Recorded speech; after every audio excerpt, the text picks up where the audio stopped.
Decoration change করে দিছি milky. Investigation চলতেছে। এই পেশা দরজা খোলা যায় না। সে জানে যে এই পেশার দরজা আছে, কিন্তু এটা লক করে রাখছি। এখানে হে হে রেখেছি আর ওই শিশির পট।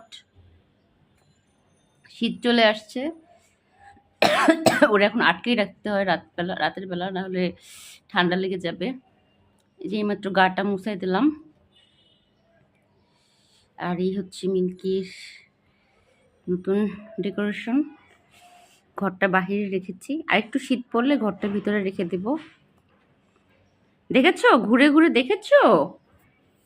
আসো ইয়া করি, গাটা সুন্দর করে আশ্রিয়ে দেই। তার মনে আছে যে এই পাশে আর একটা দরজা আছে।